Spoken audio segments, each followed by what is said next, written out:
Have you ever seen talented people that don't quite achieve their potential and you're left wondering why? What's going on? Often you need to take a look at what's going on in the background, like a mechanic taking a look under the hood of a car. In this case, the talented individuals are part of the Fijian national rugby team, and the mechanic taking a look under the hood is none other than Ben Ryan, ex-England rugby coach who flew to the other side of the world to transform a talented but underperforming Fiji side to the team that would go on to win the country's first ever Olympic gold medal in history. But how did he do it? By coaching the person, not just the player. By understanding the importance of cultural awareness in leadership, and unfortunately, by making some irreversible sacrifices. But let's get into the first point. Coaching the person, not just the player. You're not just coaching rugby, you're coaching people. Ben Ryan described the fact that he liked having players who cared because he himself cared. And also, if you have players who care, they often put the team first, which improves the whole system. He also said that he emphasized making them feel good mentally as well as physically. He noticed that for a lot of the players, their mental state directly translated to their physical performance. And this was partially due to the fact that they lacked infrastructure that made performance consistent regardless of state. He said that when the boys were relaxing and having fun, they played their best. He observed this, and he also said that he loved finding unusual ways to get diverse characters to flourish. This is interesting because he clearly enjoyed that process even though it was complicated. He says that if you get your man management right, you can get some technical aspects wrong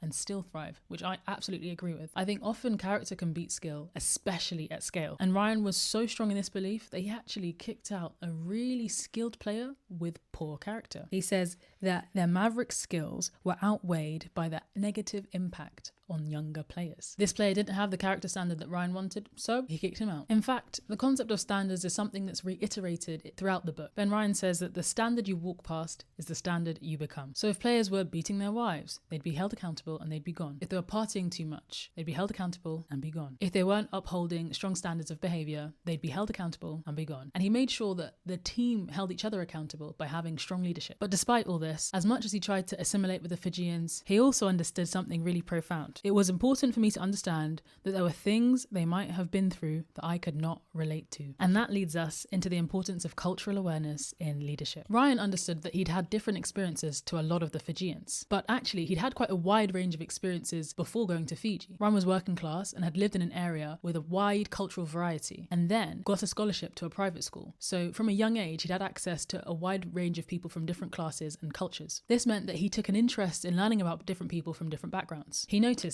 that in Fiji, for example, family and religion were really important. For example, many Fijians believed in demons, and he had to acknowledge this belief to get a player to take medication to stop that player from having fits. The player's family thought that prayers would be enough, and Ben said, yes, absolutely pray, I'll even pray with you, but can he also just take the medication just as a backup? And they agreed. Eventually, the player stopped having fits and was back playing. Early on in the book, he says, I needed to understand Fiji and Fiji needed to understand me. He also said, I couldn't change Fijian rugby without Fiji changing me first. He made sure to respect their culture, and this is a really underrated part of leadership because ignorance always has a price. You either pay up front by investing in education and experiences to learn about different cultures, or the people that you lead will pay that price, caused by friction due to your lack of awareness. If you're leading people and don't make an effort to understand them truly, they won't buy into you, but you likely need some cultural awareness in order to do this well. Therefore, if you're a leader and don't put yourself in diverse scenarios and don't develop a broad range of cultural experiences and cultural understanding, then you'll likely do a disservice to anyone that you lead because they will pay the price for your ignorance. And speaking of paying the price, that leads us to our final point, which is sacrifice. Without a doubt,